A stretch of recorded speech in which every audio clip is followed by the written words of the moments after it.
Oh,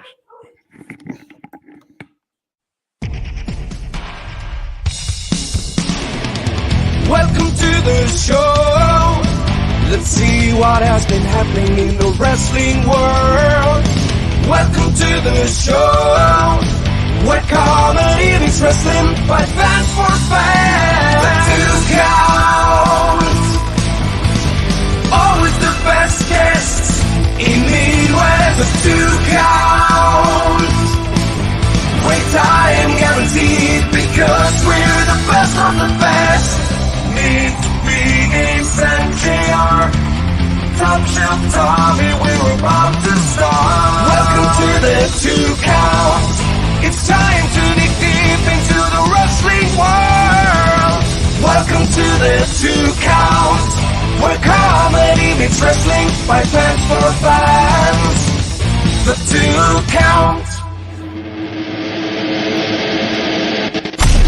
The Two Count. The Two Count. Where comedy meets wrestling. Please comment, share, like, and start a hype train for God's sakes. And now, here are the hosts of The Two Count. Comedian John Russell, wrestling broadcaster Big Ace, and everybody's favorite heel, Top Shelf Tommy. Happy Tuesday, everybody. Holy cow, it's Madhouse Week. We are excited to have Malice and Luke Raven here with us tonight to talk about the first show of this year for Madhouse down in Knoxville. And holy cow, are we excited to have you guys with us. Hey, it's great to be back. It's great to be on. It's great to be Madhouse Week. Hell yes. yeah, Okay. it's been a minute, guys. It's the last show was what? November 11th. November, yeah, February. November 11/11. 11/11. Day. Yes, it was. I know things. I know things. And that's the show, everybody. Tommy knows. Yeah. Boom. Timmy Mills here. Hell yeah. What's up, everybody? Hey, everybody. Yeah, we're excited, guys. Are you guys excited? I would say a successful first run for Madhouse.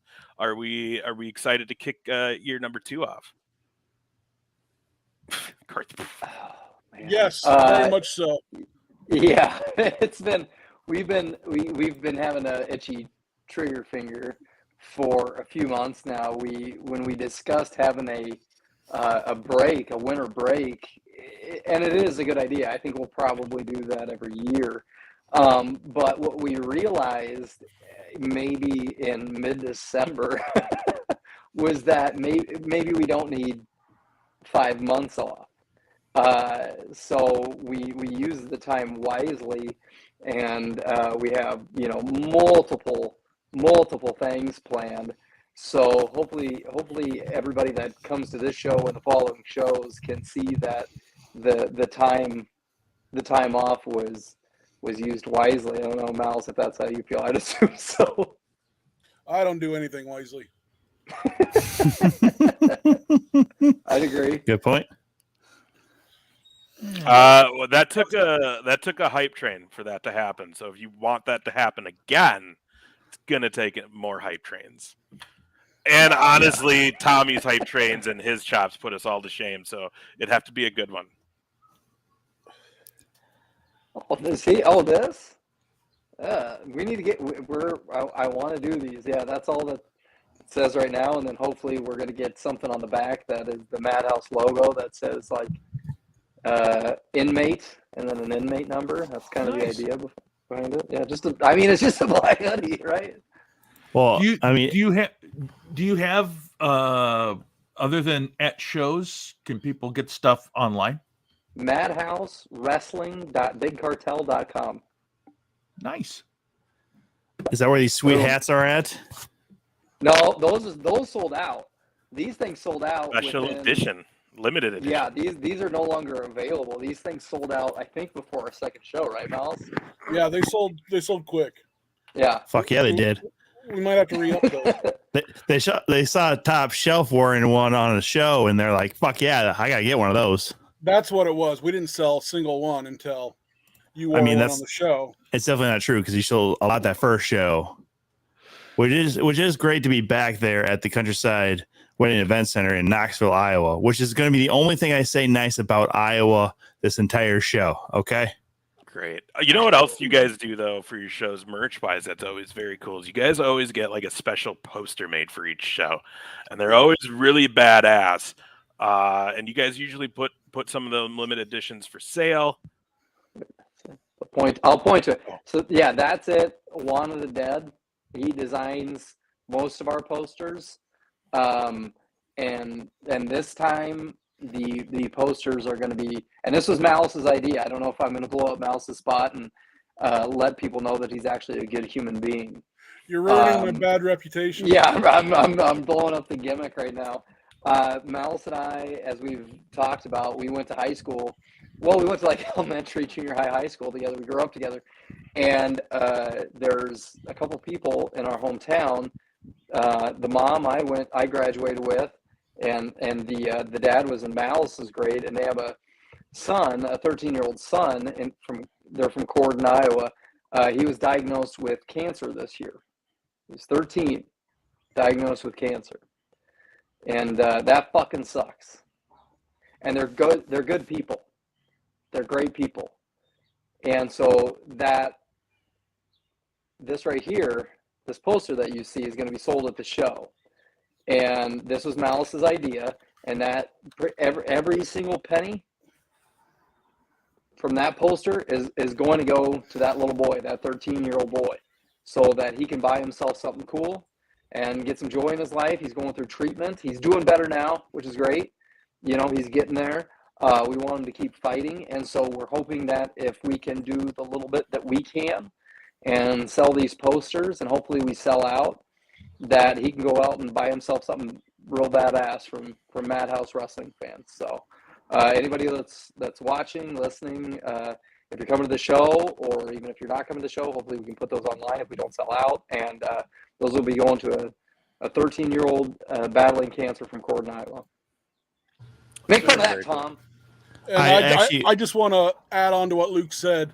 I know you mentioned it, but I just want everybody to know this isn't a proceeds of portions. No, these posters, 100% of every dollar on these posters is going towards this child in this battle. So, and I'm sure if you want one and you're watching and you let them know, and there's some left, and I'm sure we can get some of those signed too.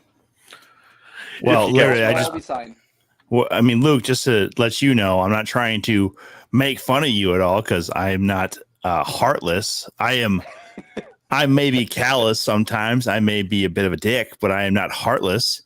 But we are into a hype train, and if anybody here gives us bits and subs and stuff like that, we will make sure these posters are bought out and get them over to you guys as much as we need to, or give them away as gifts to some of our loyal chat. And realistically, I'm sure we could probably find a GoFundMe for this young gentleman, and hopefully help him out as much as we can. See, not a heartless dickhead. There is something to donate to him, but I was speaking with his mom last week, and this just kind of shows the character of this young man. Is he doesn't want the attention on him. It's, he's been going back and forth from Iowa City, which is where the University of Iowa Children's Hospital is. He's been going back and forth there for treatment. There's been times that he's been going through this treatment where he hasn't even been able to stay home for a full day. He would spike a fever or something, and he'd immediately have to go back, and they'd have to watch him. And he doesn't want the attention on himself, especially if he's there. And so, if you're from Corden, Iowa, or from the surrounding area, you know exactly who we're talking about. But we're just kind of trying to stick with the parents' wishes and not put too much attention on him, because that was his request. And, I think most of the time a 13-year-old boy would be like, yeah, dude, all eyes on me, give me the attention. And that's just not who this kid is. So power to him, and hopefully he keeps getting better and doing better, and hopefully this just gives a little bit of a little bit of light in a dark area for him. So we're hoping that Madhouse fans show up and buy these cool ass posters that we always do and always get signed. And so everybody keep an eye out for him. Very, very cool, guys. Yeah, so if you message us or message them or keep the hype train going, and I help the hype train keep going. Okay. Yeah, I saw that. I know. And if you get it's something with Luke's connection. I don't know why with the headphones. I don't know. It's fine. There's just he's just electric tonight, so there's a little static when he talks. That's all, guys. Clint Dye, don't give him too much credit. Don't give him too much credit there, buddy. I don't know, man. Anyways, we're gonna get into the show though. So that is a special poster, but this is another little flyer that was out there. Look at this this card. Pretty stacked. We're gonna dive into this. We'll start with this one. This is just how I have them in order. Madhouse Wrestling, repeat offenders. And look at this. Clint Dye just happens to hop in to the chat room right when his match pops up. Brought to you by Tag Team Photography. Make sure you check him out. One of the best photographers out there. Look at this. The monster of the Midwest, Lars Metzger, taking on the wild man, Ricky Bronson. Again, going down this Saturday night. This will be, first of all, Lars is just dumbing people out there right now. So, yes, Lars is a beast, but full disclosure, we are now searching for a replacement for Lars Metzger. He is dealing with some neck issues. He broke the news to Luke and I today. So, good first choice there. Malice, shut the fuck up. Malice, you got to read the messages we sent you. Shut the fuck up.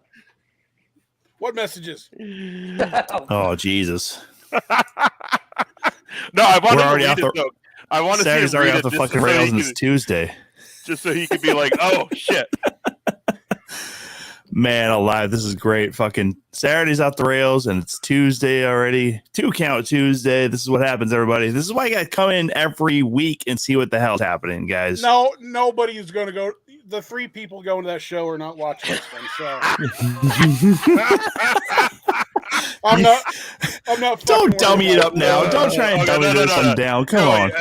Here's I'll tell JR and Top Shot. I'll tell you when the show's over. I'll tell you what this was all about. But we will move on for now. Ricky Bronson's going to be there this Saturday night, and it's going to be great. We're going to move to the next match. We're not going to do that one yet. We're going to this one. Potato Daddy himself, Mr. Cole Cannon, my friend, fellow Dallas Cowboy fan, Tom, is taking on the Death Match Daddy, Bogat. And this is sure to be one hell of a match, guys. Well, I mean, I'm looking forward to it just mostly because I haven't seen Bogat in person before. So I'm looking forward to that. And also, Cole Cannon seems to have a bit of an issue with me, which I don't know where the hell that came from other than him being on the show and an ass to me. But it's completely fine. But this should be a hell of a matchup between these two. So this is being called the Battle of the Daddies, the Potato Daddy versus the Death Match Daddy. The Potato Daddy name came from literally our last Outlaw match where Cole just showed up with a bag of potatoes. Yeah, he walks up to me with a bag of potatoes. He's like, "Can I use these in the battle royal?" I'm like, the fuck did you? Okay, whatever. You can't say no because it's like he put the effort in to go to the grocery store, go to the produce section, buy them. It's like I mean, underneath the ring we've got doors and boards with barbed wire stapled to them and shit. I'm not gonna say no to a potato, but it caught me off guard. Like whatever you want, Cole. It tells you how much forethought goes into a lot of the shit that we do. and just think what would have happened had he brought carrots. Exactly right. We try to keep up with beets. We're all fucked. We try to keep certain shaped foods with Justin Decent around off of the card. Good idea. Good idea. So yeah. We're like in the back, we're cutting hot dogs up into chunks. Yeah, it's and then Bo. So the prevailing. So how this match came together is during that match, that last Outlaw match. Bo and Cole were in that match together for quite a while, and it sure looked like they were the last two that were in the match. And as it looked like Bo was going to be throwing Cole over, Cole reverses, throws Bo over. Looked like Cole won. Matty Star was involved. Matty Star ended up winning the match, but Bo hasn't forgotten essentially, who threw him over during that match, and that was Cole, who has really made a name for himself within Madhouse. He was on that show. He was in a fatal 4-way on our third show against JT Energy. He showed out there, and then he was in a scramble where he did a moonsault to the outside, and he's a big dude. So this is a match that I think everybody is excited for. Mouse, you can correct me if I'm wrong. When I look at this match, I think of classic All Japan. Like, I just hope these two dudes beat the shit out of each other. Yeah. This isn't going to be anything that's going to be pretty from a stylish standpoint. It's going to be beautiful, as far as violence goes. I'm a huge fan of Cole Cannon, young kid. He guys have been around maybe 2-3 years, and he's made a lot. He's done a lot in a short time. IPW Extreme Champion. So, and what I like about him is his size. He's big. He's hard hitting, but you would not think the guy can take to the air and move the way he does. And he's just absolutely fascinating to watch. And you pair that across the ring with Bo Gott, who's got a style that I love. It's just fist and hitting you with shit, and let's bleed and fight, and I love it. Well, that's fantastic. Obviously, no one else was paying attention there, so I'll jump on this one. Thanks, Tom. Where does Bo Gott come from, by the way? Iowa. I believe he. Well, I think he's out of Oski or around there, right, Mel? Somewhere around there, yes. But he's been around. He's been around the Midwest for 15 years or so, at least, that I know of. He does. He's over in Omaha a lot. I've seen him. He took a break for a while. Yeah, he did take a break for a while. He's been back the last couple of years, and he's come back and he's getting his name back out there. I've seen he does a lot of stuff over in Magnum. He's a regular there. And another mid-death reference, Malice's favorite. Mid-death and Madhouse. There's a few other. I can't keep all these promotions in my head right now. There's 9 of them. There's fucking 9 of them. Next week there'll be 3 million. We have 9 fucking promotions. Next week there'll be 9 more. Yeah, man, they all came out of nowhere. It really felt like. No, we know where they came out of. I'm thinking about starting a second one. What would that be called? What would it be called? It's going to be Sad House. We're doing it. Oh, perfect. What kind of wrestling will be done there? Emo shows. Yeah. Everybody comes out to AFI. Everybody comes out to AFI. Like, if you try coming in without wearing eyeliner, I'll personally kick your ass out. Does every match end with a bit of crying and then a hug? Yeah. Or is it? Yeah. Man, that sounds right up Tom's alley. We'll do hey man, we'll put mommy and daddy's attention on a pole match. Yep. No, you mean they're actually no. If you want that on a pole, it's reversed divorce papers. That's what it is. Oh, they're getting married again. The title is just a My Chemical Romance album on a belt. That's all it's going to be. Yeah. Their lightweight champ could be a Dashboard Confessional album. The Why Am I Here Championship. All right, this guys. world doesn't really matter. Championship. Oh, we've just. It's coming. Like 30% of our demo. It's coming. Sad House Wrestling. Last to bleed loses. They're real death matches. Is that what you're saying? Could be. To a point. Except the winner dies. Yeah, the winner dies. Well, this went off the rails again. All right. This is why we can't be on here too much. Ooh, how about Xanax on a pole? Yes. Ooh. We'll have people coming from the crowd. The winner gets an hour of therapy right after the show. Oh, that's amazing. That's if there's any Xanax left after the booking committee. That's true. Hell yeah. Let's get sad. Oh my God, this is great. Yeah. Hey, High Lord Jar Jar got it. Yeah. Sad House. The first show is the last cut. Why not? Oh my gosh, this would be amazing. And now we're gonna do it. Oh man. Can that be the next Halloween show? Is Sad House? It's gonna. What's the stupid poem from V for Vendetta? Like the 5th of November, whatever those emo fucks. That's gonna be this first Sad House show. Everybody's in Guy Fawkes masks. Oh shit! It's gonna be Madhouse 9, Sad House 1. Colon. Let's all fucking cut ourselves. Oh my God. Well, I know one guy who you could not book for Sad House. Well, maybe he could. He'd be the villain, though. And that's James Jeffries. Oh, my God. You cannot be in a bad mood around James Jeffries. Yeah, he would kill that whole show. I've had to wrestle this guy, I don't know, 6-7 times in my career, and I just can't hate him enough to hurt him. Nicest guy. That's why he's always beaten me. I'm just like, I'm in there with him like, James, I love you. That's not why. This is not his Madhouse debut, is it, though? He was on the first show, wasn't he? He was at the very first show. First person introduced in a Madhouse match at our first show. Yeah, that's right. In our original tournament. But yeah, James is the human equivalent of sunshine on a spring day. And I mean, as a nod to James, that was strategic too. Like we wanted to start Madhouse off with that James Jeffries pop. Yeah, and you don't fuck with my musical order, my entrance order. I know this. Don't listen to him, Tom. Did you explain it to Ace and to Malice? Yes. Don't listen to him, Tom. It's not You're fine, fault. Tom. Yeah, it was their fault. It was Malice's fault.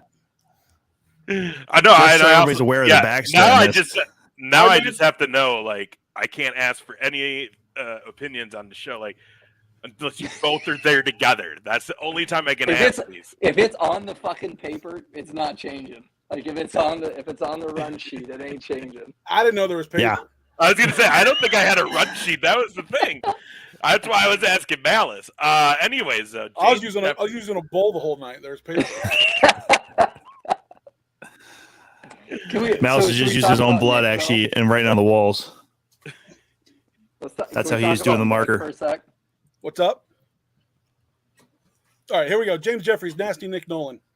I'm very excited for this. We all know James Jeffries very well in our area, in our circle, and bringing him in to face Nasty Nick Nolan, who is an SCW Black and Brave graduate, SCW mainstay, great smash mouth style. You're going to pair that with James Jeffries and what are we talking about now? Almost 15 years experience, multiple championships across the Midwest. James Jeffries he's a test for anybody in the ring. He's going to be a test for Nasty Nick Nolan. You'd expect to be against anybody, but how much does James know about Nasty Nick? There's a lot of stuff to watch on James Jeffries. This is interesting to me. Nick Nolan's not a guy that's going to come in and just get beat easily, and you have to know he's doing his research.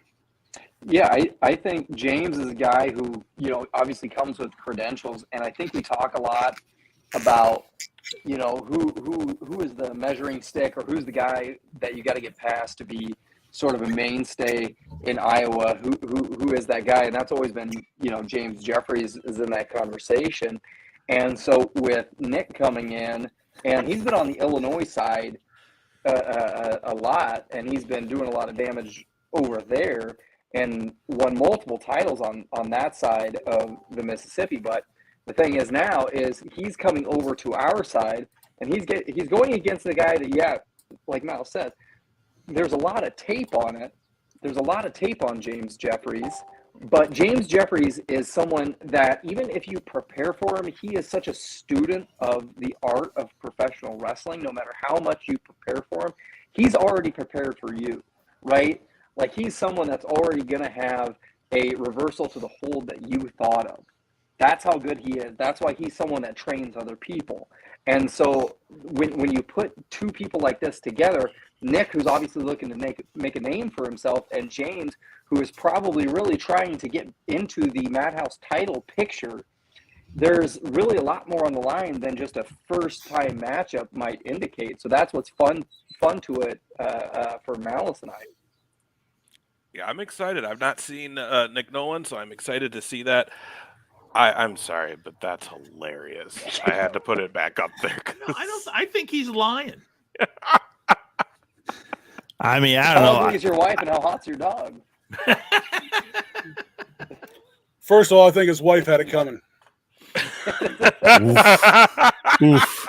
God, it's no wonder we can't go out and get fucking sponsorships and shit like everybody else to pay for their shows. Yeah. Anyways, what are you talking about? You got tag team. They give you sponsorship. Other people are like, we have Dollar General or whatever. We'll get Dollar General someday. Dude, we can definitely get We're Dollar General. right up Dollar General's alley. What are you talking about? We can get the Walmart if we keep buying steel chairs from them. Come on now. Come on. Right now. I'll gladly take Walmart's money for a change. I don't think we could get that Fuck Walmart sponsorship, though. I think the guys who do the wrestling matches inside Walmart probably tied that one down. Those fucks. I mean, maybe they're just that specific Walmart there in Knoxville. I mean, how many times have they been able to get away with that? Like, at this point, you kind of just think Walmart's in on it. Like, yeah. That's only because every employee in the store is at the cashiers. That's true. Good luck finding one. Well, you don't like going to fantasy camp for cashiers? Yeah. Oh, man. And then we're going to move along. We got some more matches here. We're going to talk about triple threat match, women's match. Amina Belmont taking on Brooke Valentine. Now, I have to ask, is it Maggie Minerva? Oh, shit. No, or Maggie Lee. It is Maggie Lee now. Well, hey, we get it. You start getting put on TV, things got to change sometimes. Goddamn. You got to change your name a little bit. The goddamn graphics guy didn't get that changed. Well, maybe she didn't get married. No, hey, he's fucking underpaid. I was gonna say, did it? Okay, because if you did have it get changed, I might have just grabbed the wrong one. But... No. Okay. Oh shit, we could have just done base. Yeah, exactly. Blame Ace. Blame your ring announcer all the time. God damn it. I need to do more improv. I should have said yes. But he's like the dog who ate the homework, man. Just blame the ring announcer. That's what we usually use Mott for. I don't know how we can blame Mott on this one, but that's usually why Mott exists. Just blame Mott. He's not watching right now. He's working or something. It's all Daniel Mott's fault. And then I don't think I said her name, but the Queen Bee Valentine is in this match. This will be a fun one, guys. We saw Amina at your last show. We've seen Maggie on AEW Dark, and she's doing big things right now. And Brooke Valentine's been all over doing big things too. So Brooke's been someone, she was originally scheduled for our first show and wasn't able to make it. She was originally scheduled to wrestle Maddie Starr, which would have been a hell of a match. That would have been a good one, right? That would have been hell of a match. She was battling knee injuries, and like you said, Mina was able to defeat Briar Hale at our November show in what was, in my opinion, one of the best matches in Madhouse history. Mm-hmm. That match was fucking killer. Okay, yeah, they killed it that night. They destroyed each other. And then you add in someone like Maggie, who a lot of people in Iowa may not know yet, but they're going to very soon. She was a collegiate volleyball player. She was a collegiate volleyball player.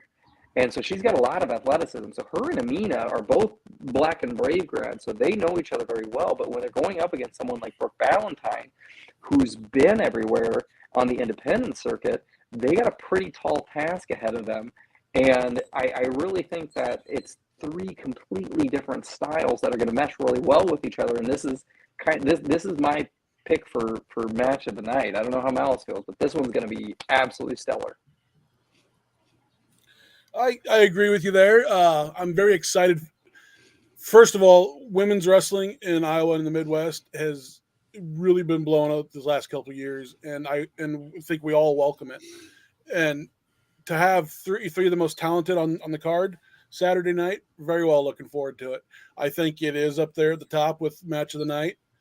some of the matches we have to announce later. I mean, it's going to be a real toss-up. So I'm really looking forward to seeing how the whole night plays out. I don't want to say match of the night because we got a banger for a main event, but it's going to be fun to watch. I would hope you would. Yeah, I would hope you would push the main event. Hold on real quick, Ace. Obviously, if anybody wants to go back and check out that November show, you guys can go back on IWTV and check it out before Saturday. See, you got to get the plugs in. You guys want money? You got to get the plugs in. That's right. Promo code Madhouse. See, there we go. You can see three of our 4 shows. You can see Outlaw State of Mind. You can see Little Show, Malice's Little Show of Horrors, and you can see Whiskey Bent and Hell Bound. And please forgive the guy who edits those as well. He's an amateur. See, Bryce knows. Bryce understands. Top Shelf is here for the money. I'm here for the money. There's a guy I look forward to having back in Madhouse too. Fuck yeah, man. Bryce Jordan. I don't know if you guys have seen maybe this. Maybe you need to bring him around to kick.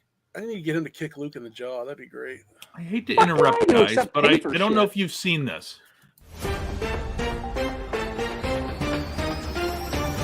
This Justin, our investigative team has uncovered some remarkable news about professional wrestler Bryce Jordan, also known to some as the Golden God.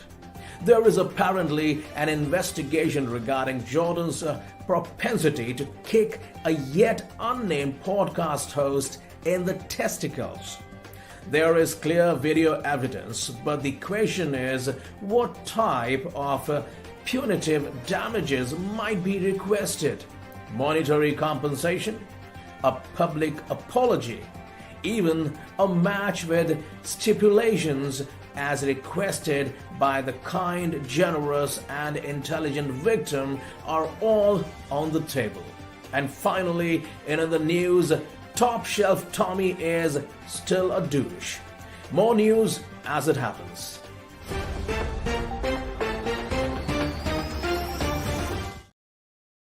Did you guys just see that breaking news? We saved those things. We saved those things just because they just happen to be true. Well, so now also another good reason to have Bryce Jordan around is because after that magnificent show you had in Newton, I mean, I'm not saying that he was giving the tour, but I think he was the highlight of the tour that night in the Thunderdome. Does Ace, do you have that ready to go? Oh my God, you guys are You guys, this is the Thunderdome, and it's a fantastic venue. I've already looked around. We'll show you a little bit more later. I'm going to hit the can quick. You can come in with me if you want, to a certain point, right? But, gosh, it's like a ladies' room, men's room, and it's kind of like mirrors and stuff. And anyway, I'm going to lock. Let's try a couple here. Locked, busy. It's a busy place, and but I gotta use that. I gotta use one of these. Gotcha, fucker! Boom! That's right! I'll be where you'll never expect! Touch fuck you, JR! That's right, man! Let's go have a drink, baby! Couple of assholes.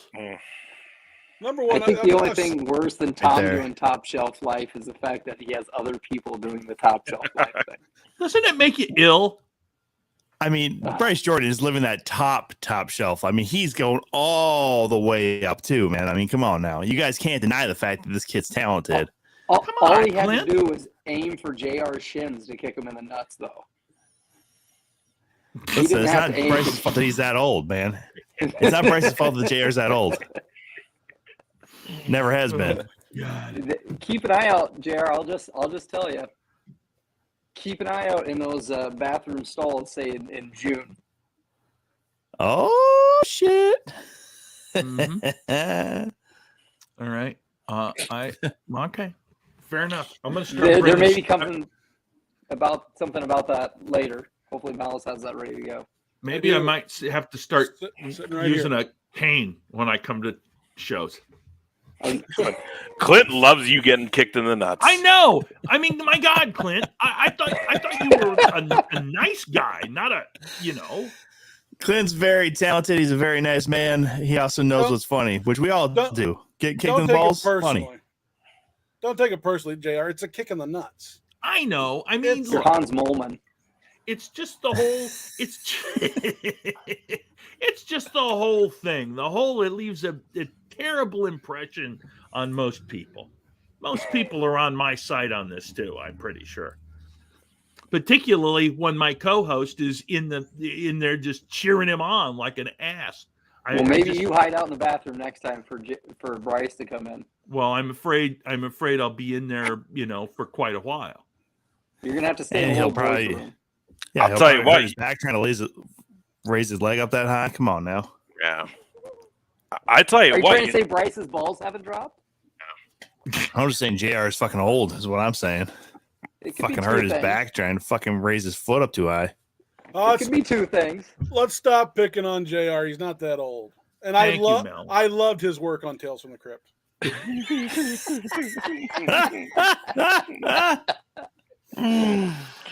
God, this is why I love, man. Malice, I know you hate doing these things, man, but fuck, we gotta have you on more often, dude.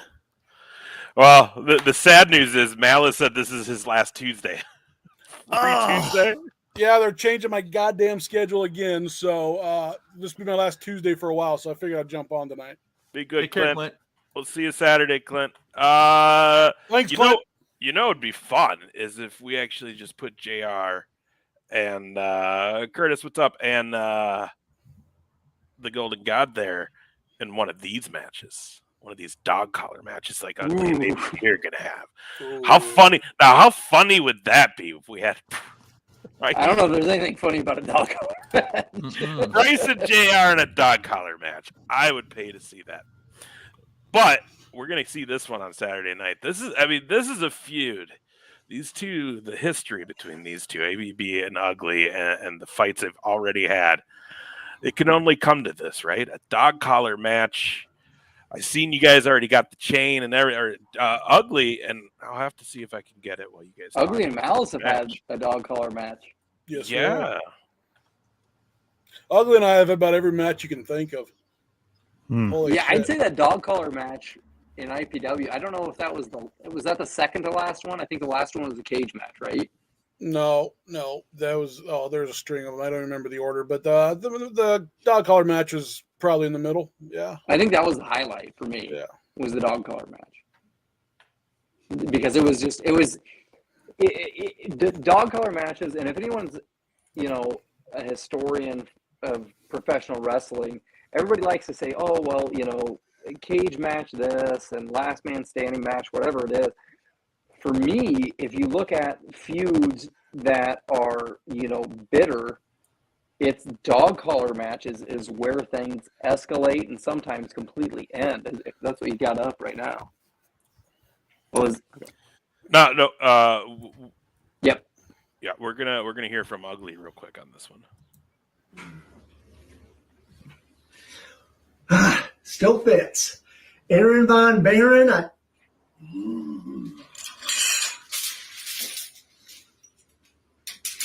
Oh, much better. Aaron Von Baron, does it bother you how comfortable I am wearing this? You see, I've been here before, and you haven't. And I've got a bone to pick with you. Saturday, April 29th, Knoxville, Iowa. I get you in a dog collar match. We will be connected by 12 feet of steel. You won't be able to run. You won't be able to hide. I guess you could say you're barking up the wrong tree, pal. I'm going to pound you when I unleash these sick puppies. I'm in the best shape of my life while you're looking a little husky. We're not taking it to the streets, buddy. We're taking it to the roof. All dog puns aside, after I beat you, you're going to be chasing your tail, trying to figure out what happened. Oh, yes. Things are going to get ugly. Oof. I mean, getting real serious here. I love Ugly. I like when he says, "I'm going to pound you." I mean, that's just beautiful. And I'll say this about the dog collar match. I was so excited, my first one. And I've now had, I want to say 5 or 6. I've had them with So Ugly, AJ Smooth, and then I think Death Deal and I had about 5 in a year. So here's the crazy thing about dog collar matches. They're violent and they're brutal, but the one thing you don't think of that takes the most toll on you is wearing that goddamn dog collar. So not only have you got 2 men in there chained together with a collar around their necks, that collar is also cutting off your breath before your opponent does anything. And now you've got to wrestle, you got to fight, you've got to move, and you've got that cutting off your air. So that's a whole nother aspect to this match. And so these two are going to step in there. They do not like each other. We're putting a device on them that's going to limit their breathing, and now we're going to let them fight. So whatever these two have got, they have to get out against each other. This is going to be the match to do it. We're going to put them in there. We're going to chain them up. You two want to fight? Let's get it over with. Let's do it like this. There's no running. It's going to get it over with. Yeah, I think they always say sorry. No, go ahead. So I was just going to say that, these two, like we've said, have an incredibly long history together. Originally, ADD retired Ugly, and he came back for a tag team match because Malice was not medically cleared. He actually had COVID at the time. What a jerk!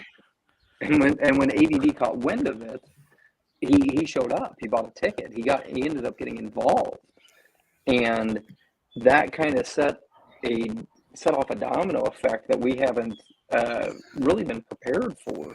And so now everything is kind of coming to head this Saturday, and I really don't know what there is that we can prevent or help. I mean, it's just going to be violence. Violence begets violence. That's what this is going to be on Saturday. So just be prepared if you're in the crowd.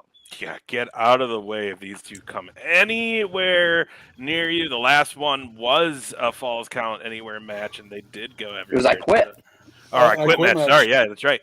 And this is gonna. I mean, that was a brutal match. I can only imagine what these two are gonna do with the dog collar match. I'm pretty excited for this. I'm excited to watch one for a change. You don't want to do another one? Someday. You got those tag team championships. Let's get you guys. Can we get a 4-way dog collar match? Oh my god! Yeah, that sounds like a lot of people are accidentally hanging themselves. Let's get the Whiskey Dicks against Ace and Luke. That's a sad house match, and we all just that sounds like a top shelf matchup right there, Mouse. I agree to that one. Unlike other promotions, Madhouse does not exist for my vanity, and I will never be stepping foot in the ring. Are you sure? Book it. I'm booking it. Yes, I am sure. I'm booking it. Booking you it. Will not see me. You will not see me versus Donnie Pepper Cricket anytime soon. I'm booking it. Yep. Yeah, Mouse is booking it, Luke. You have no say in this one. Where's my goddamn pencil? I think you don't know how to write. I think we could fool Decent. I think we could fool him, get him distracted. I think we'd have a shot. Oh, you're not going to have to convince Justin into hitting Luke. It's going to be easy. No, that's how I met him. Was him chopping me, actually. That's a true story. Oh, look, Tom, you're part of the brotherhood with Luke now. I know the feeling. Justin Decent hates gingers. Is that what it is? That's weird because that guy he's gonna chop the fuck out of you. I mean, he's been fairly cordial to me almost all the time, except for give me.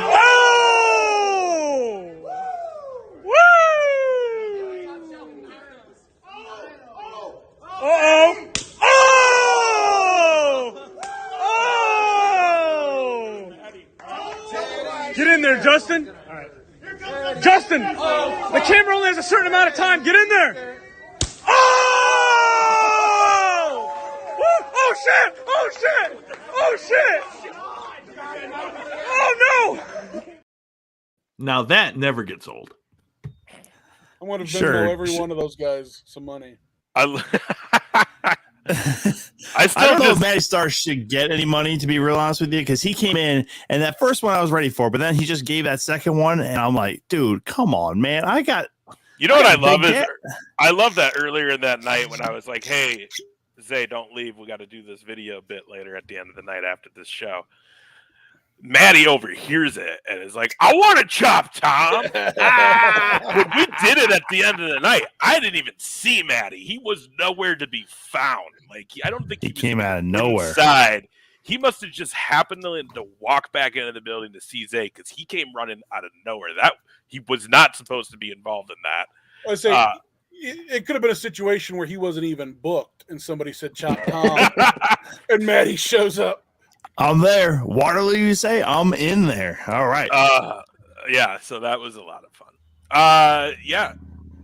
That dog collar match is going to be great, but the tag title match, the main event, the big one, rematch, fight to the finish, the Madhouse Tag Team Championship titles on the line. The Whiskey Dicks, Justin Decent and our very own Malice, taking on Chill Leo. This is going to be a big one. You guys had,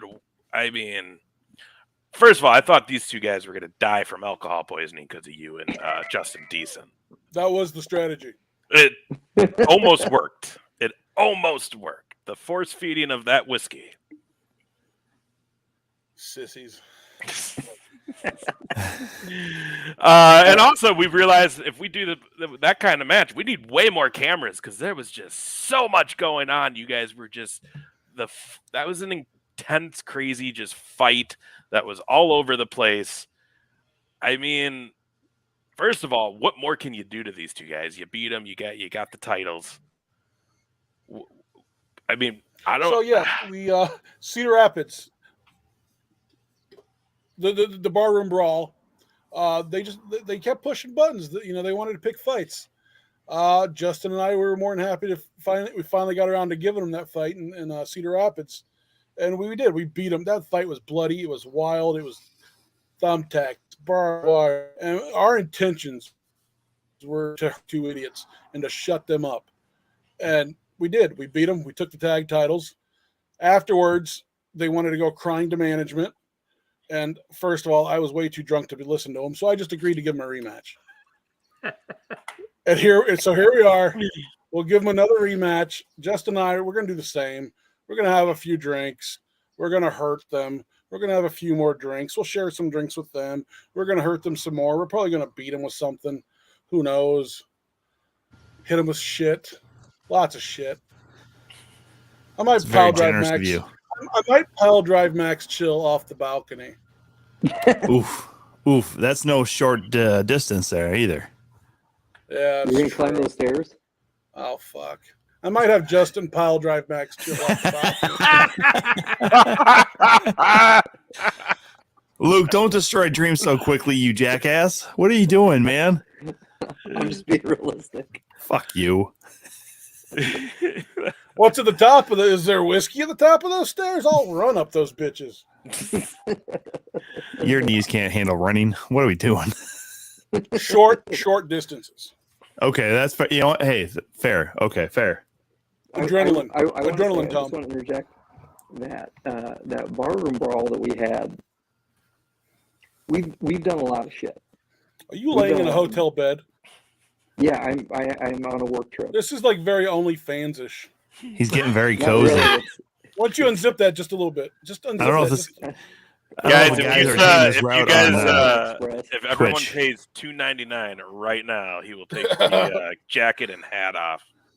Shirt that I've had since 2010. There you go. Is that take the hat off. Show some skin. Yeah. What I was gonna say is we've had a lot of wild matches in our short history because that's kind of what we want to do. Is we want to do things a little bit differently. We want to have more fun. We don't take ourselves as seriously as a lot of other places because we feel like our getting our fans involved, only it benefits everybody. And my God, did that match in Cedar Rapids involve a lot of fan interaction, because I would say there was maybe 50-60% of it happened outside of the ring. And it was so cool because our fans, made a gigantic, and again, you can see this on IWTV, gigantic beer pyramid that Malice immediately saw before the match. As I'm setting stuff up for the barroom brawl in the ring before the match, I kind of go over to Malice and I go, "Did you see it?" He goes, "Yeah, the beer pyramid, I got it." I knew it. Yeah, using no that, problem. Someone's gonna go through that.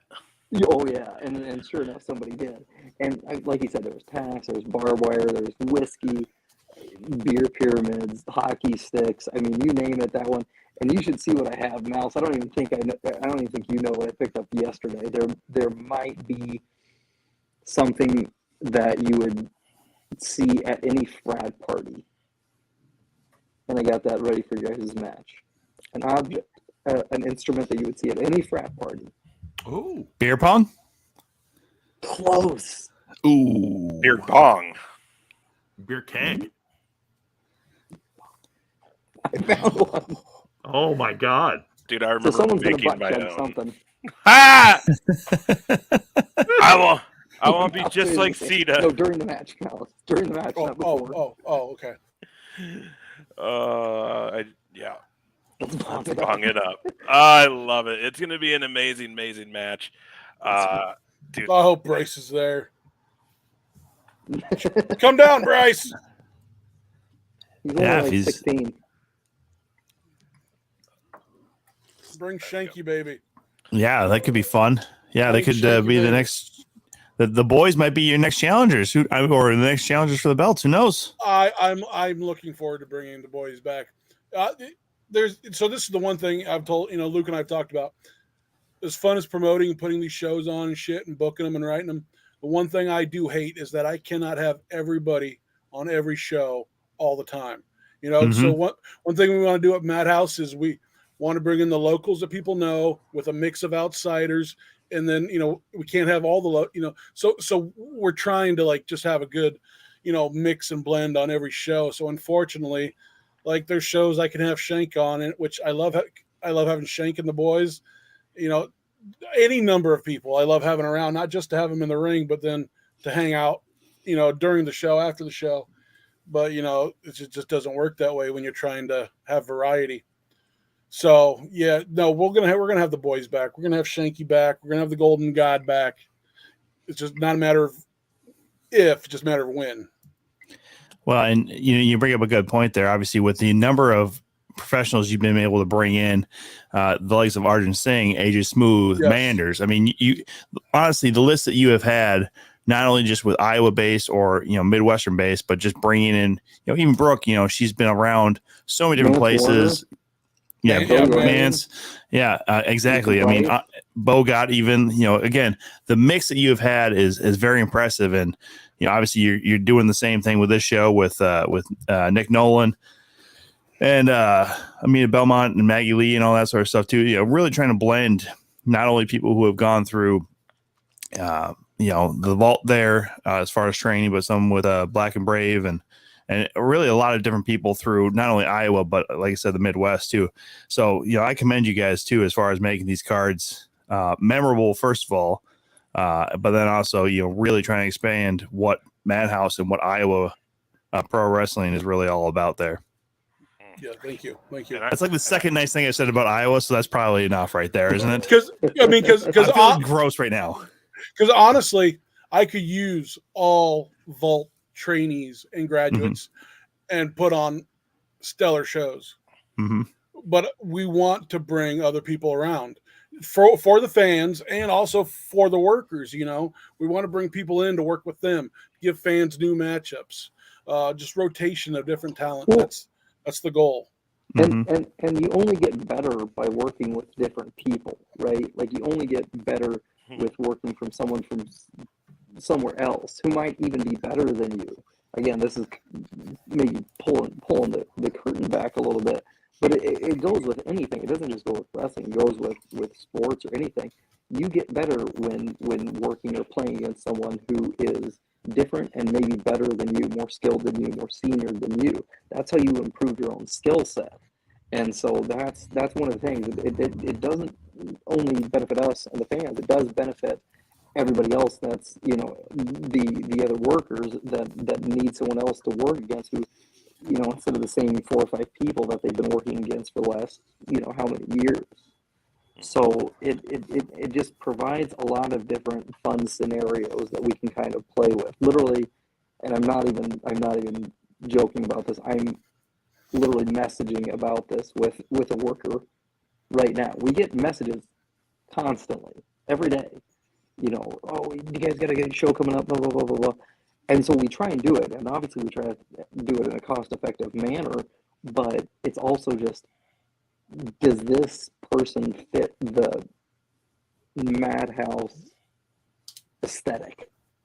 I don't know if that makes sense. Like, can they be just a little bit askew from the norm? Because I feel like that's what we are. So we try and provide that for ourselves, for our fans, and for the other for all the workers. Mm-hmm. Yeah, one of our recent guests had a blast with you guys, and can't wait to come back. They were very kind to say that when they were on here. Badger Briggs was a good time. If you haven't seen that special Thursday episode, check it out. That was a great match. They were fantastic. Badger was great. Badger, yeah. I did not get to see that one in person. It was on the second half of the show, but I've watched that back on IWTV.com for $9.99 a month. I have watched that match 3 or 4 times, and it's just, I love it. Killer. Badger would definitely be back in the future. Well, check this out. Someone is coming back. Someone who was supposed to be on the very first Madhouse show, and unfortunately suffered an injury in the building that night. Was it? I don't know. No, I'm kidding. I know. Jimmy Wild! Jimmy Wild taking on the Madhouse champion, Clay Cooper. Title match, main event. Jimmy has made his, I think he's done 1 or 2 shows maybe since his return to the ring, and he's looking good. And I got to talk to him, and I'll tell you what, he is pumped for this title shot at Madhouse in this weekend here. He's very excited for it. Clay, I mean, that's the Madhouse man right now. Few people have tried to take this off him. They have yet to be successful. The thing about Clay is he don't stop fighting. So this is going to be one hell of a match right here. I am so excited for this match. Jimmy Wild, he started hitting me up about January, letting me know things are getting better. I've been in contact with him all through the winter. I wondered how that knee was. And as soon as he knew he was going to be good to go, I knew what direction we wanted to go in. Him and Clay have got this almost identical comeuppance. The way they came up together, their styles. They've tagged together. They've become friends, and they were in that scramble together. And Jimmy, unfortunately, freak accident.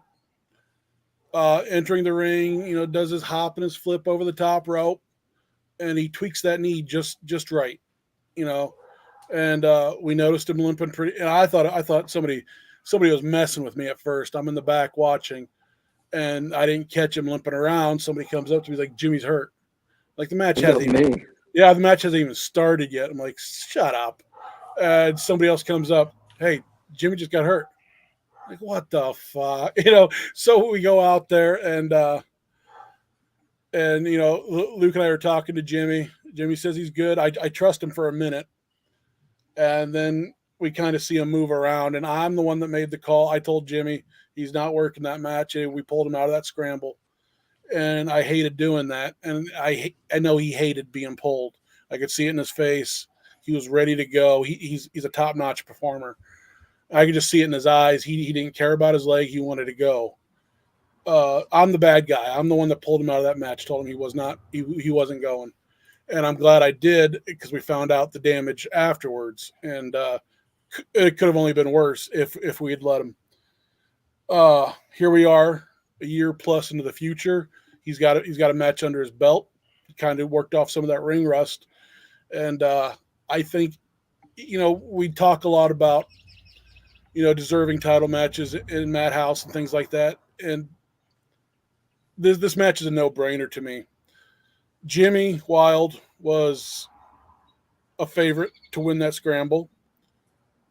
Clay was a top choice as well. We can sit here and wonder what if all day long.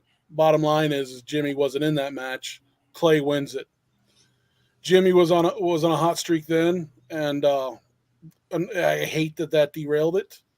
So he's back now, and it just worked itself out. Like, it wrote itself. Like, Jimmy Wild, Clay Cooper. He's back.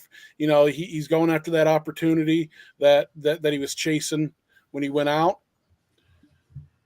I mean, I cannot wait to watch it. I mean, these two can do things that, I do with a fucking video game controller. I don't have the words. Luke can tell. I've been so excited for this for the last 3 months when we knew we were going this direction. And now I'm just a few days. I know I'm going to wrestle earlier in the night, win, lose, or draw. I am going to be out there watching this match, not just as a promoter or a boss man, as a fan. And every wrestling fan within driving range and $10 in their pocket, if you're not there to watch this thing live, I am sorry. I pity you. It is so sad that you can't do that, because these guys are going to absolutely kill it, and I cannot wait. So one of the things that is fun to do in wrestling is the stories, right? That's something that I think everybody wants to do, is have the stories that they want to tell play out in front of an audience. This is one that nobody had to write. This thing wrote itself. Jimmy was in that first scramble match. Jimmy got hurt. Seriously. He tore his ACL incredibly early. He tried to go through, like Mel said, we knew it. My wife's a PA. She's our sort of resident medic during Madhouse shows. As soon as Jimmy was in the back, she did 2 tests on him, and she said, "You tore your ACL." Right then he knew he was out for a year. A year. Clay, in turn, went balls to the wall during that match. Jumped from the balcony, shooting star press from the top rope to the outside. He went nuts. And he won that match, and he won his opportunity. Yeah, funny. He won his opportunity for a Madhouse title match, which he then won. If you're Jimmy and you're on the sidelines and you see everything that Clay's done, you're saying that should have been me. That was me. Mm-hmm. I should have done that. My leg gave out on me. And that's the only thing that's separating me from Clay right now, from being the Madhouse champion. So this is a story that wrote itself. So Jimmy's got a lot to prove. Jimmy has a lot of that fire in him. At the same time, Clay has been our champion for a very long time now. Clay was someone that wasn't given that opportunity ever before Madhouse. And he got the opportunity. He earned the opportunity. He won the title. And he's kept it. He's beaten AJ Smooth. He's beaten Matty Starr. He's beaten Ethan Everhart. That title is his. And you can see it from that promo that he put out just a few days ago when he was speaking directly to Jimmy. He said, "Jimmy, you don't have it in you." Clay knows what it takes now to win a title. He knows what it takes to keep that title. And he's not giving that up anytime soon. And it sure seems like Clay, and you guys have seen Clay before he won that title and what he is now. That's not the same guy. That is not the same Clay Cooper who won the title and celebrated with his family in the ring. This is the Clay Cooper who says, "I'm keeping this motherfucker until someone kills me." And you can't kill Clay Cooper. So what the hell is it going to take? And that is why anyone watching this, anyone that's seen a poster, anyone that's been to a previous Madhouse show, never been to a Madhouse show, that's why you're going to spend $10. If only for one match, it's that story. And I don't think anyone can tell us that we're wrong in that. Oh, Jimmy's been out a year. He shouldn't get a title match. Fuck that. This is a great story. Come watch it. And and off of what Luke was just talking about, Clay's attitude. I had a phone call discussion with Clay just a couple weeks ago, and Clay has he's this title, this run. Being the main event guy, he has changed. I've known him since day one. I remember when he walked into the vault. The discussion we had. I mean, he's looking forward to this match, but Luke's right. Clay's one of those guys. He's possessive of his spot. He does not want to let it up. He was asking, why the hell is this guy getting a shot? What's he been doing for the last year? Doesn't think he deserves it. So he's a little sour about this, and his attitude coming into this, I really don't know what to expect out of these two guys, and I cannot wait to watch it unfold. Well, so obviously you guys mentioned it too.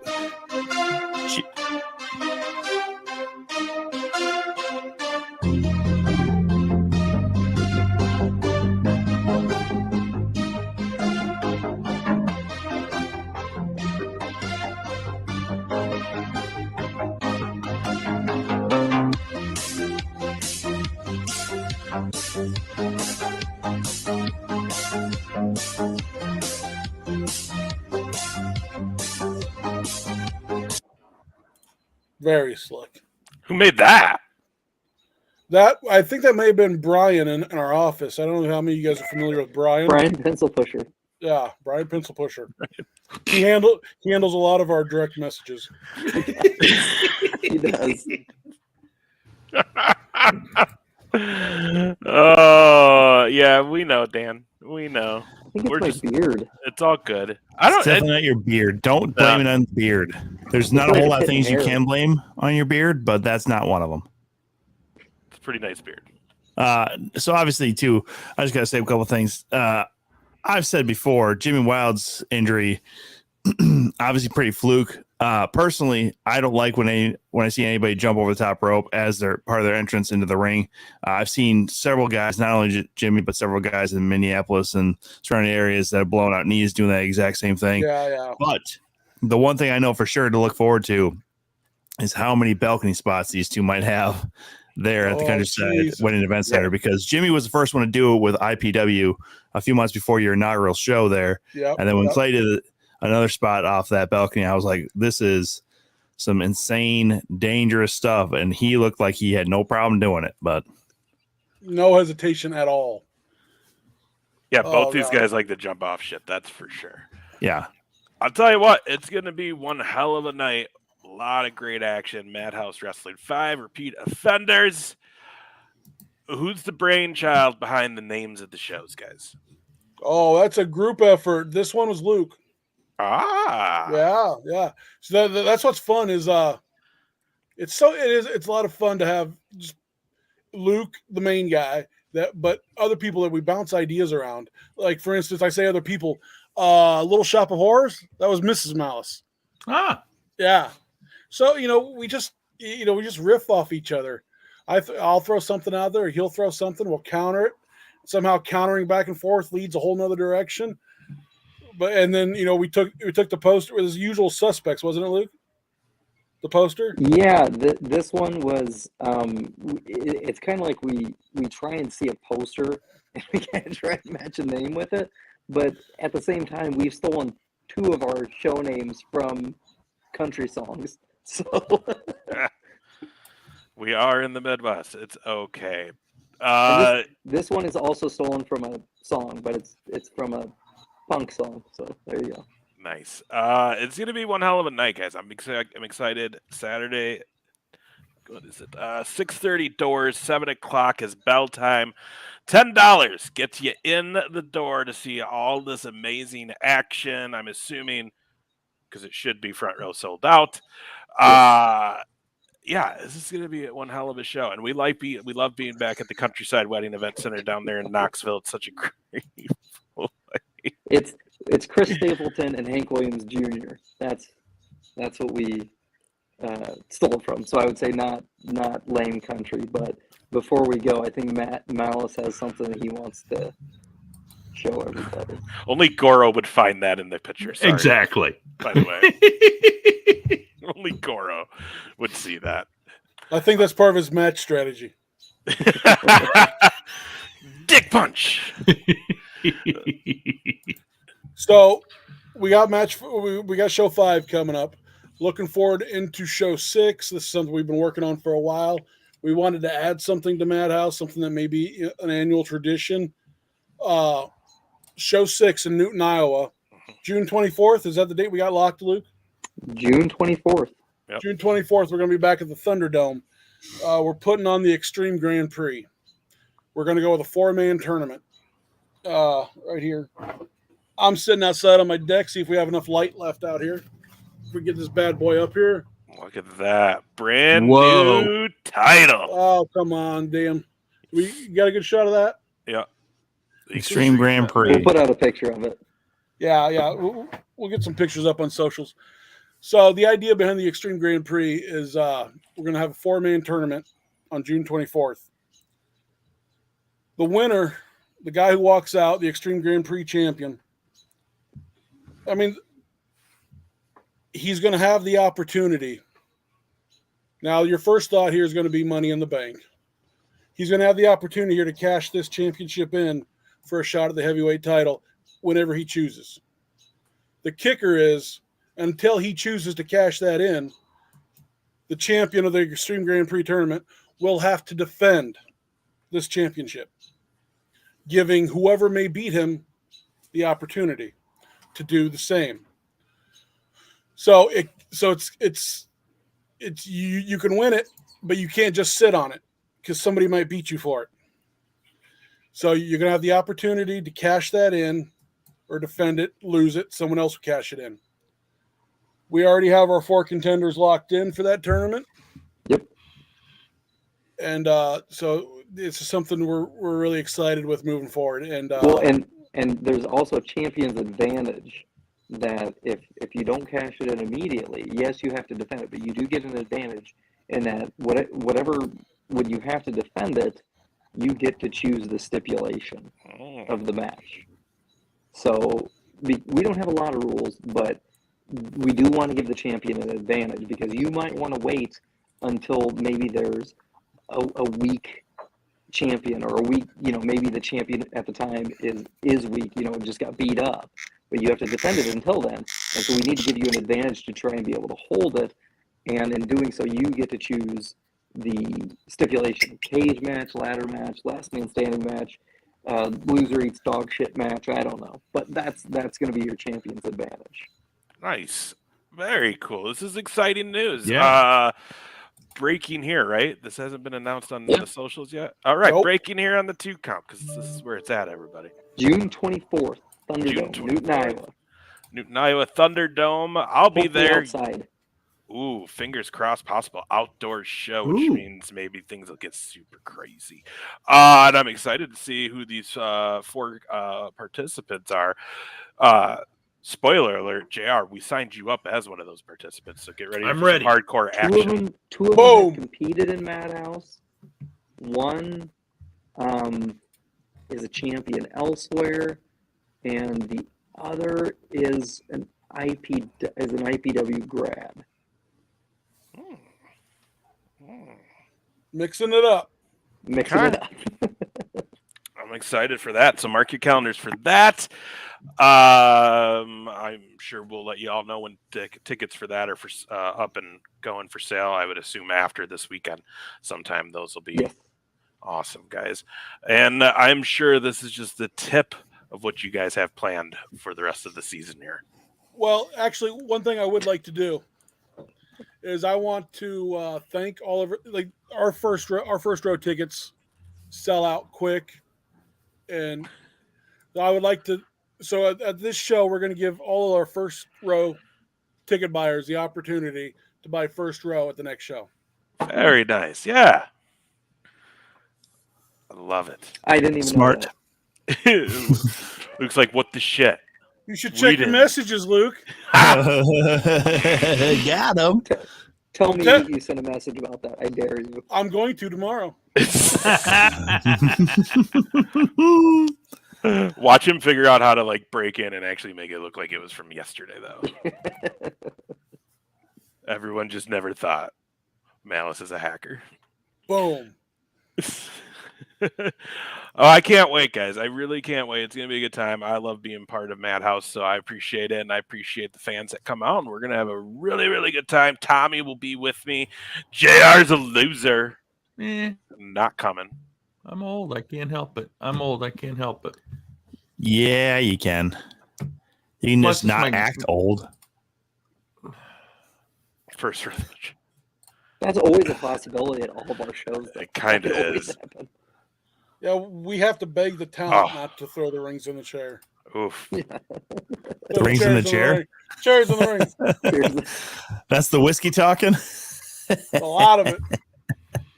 See, this is why Malice can do these matches and win them. He doesn't feel anything. No He's pain. liquored up. Him and Decent were so liquored up at that match at the last show that it's called match prep. All right. Is that it? Professionals know what I'm talking about.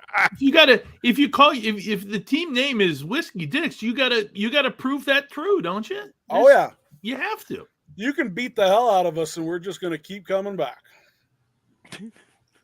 This is true. Man, I am. I'm very excited. So we'll be down there. Get your tickets. Can they get them? What's the website? madhousewrestling.bigcartel.com/category/tickets. There's also going to be tickets available at the door. Tickets available at the door. Doors are at 6:30. 6:30, guys. Don't walk in till 6:30. Knock if you're trying to get in. Yes, please. Or just stand out. Just stand out in the Iowa wind. Yeah, I'm curious to see what it's going to be like and if how hot or cold it's going to be. I was really looking forward to April 29th. It's going to be like really nice spring day, or cold and wintry still. Whatever. It's beautiful out here right now. Doesn't matter. Says the drunk guy. Come on, Mouse. Dude can't feel anything. And for the other drunk people, full bar. It's right there on the poster. Yes. So make sure. And last time they had Madhouse themed drinks. That's right. Yeah, that was pretty great. I noticed that late in the night. I didn't get one. So you did? No, I didn't. Oh, you didn't? So I'll be hitting the bar about 15 minutes after, before my match. Malice is going to just start yelling at them from the ring. Hey, we're almost done. Get them ready. Get them ready. We're going home in 5. Line them up. Well, and honestly, their bartenders there are very receptive to that behavior. Only from certain people, though. Okay, so you got to be in the know to be able to get that kind of treatment. Yeah, they got good staff over there. We love the staff at the Countryside Wedding and Events. They've been great to us, and I absolutely love that we're going back there. Not once, but stay tuned. We're going back twice this year. Ooh, breaking news again. Yeah, but that's just a hint. That's the hint. It's a tease. It's a tease and a hint. That's a tint. So do you guys have most of your venues and shows lined up for the year?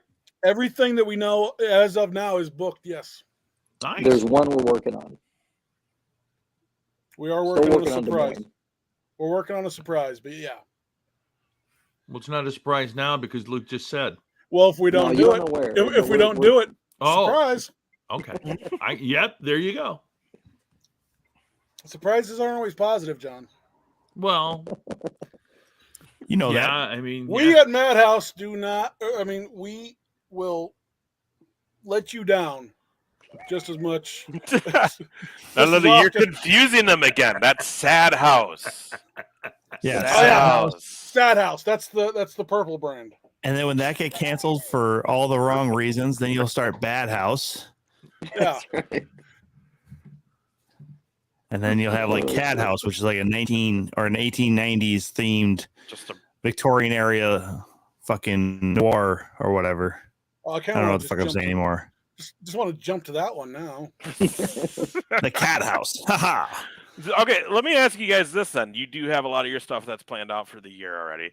You guys like to do things different. You guys like to surprise people and just kind of have some crazy shit happen at shows.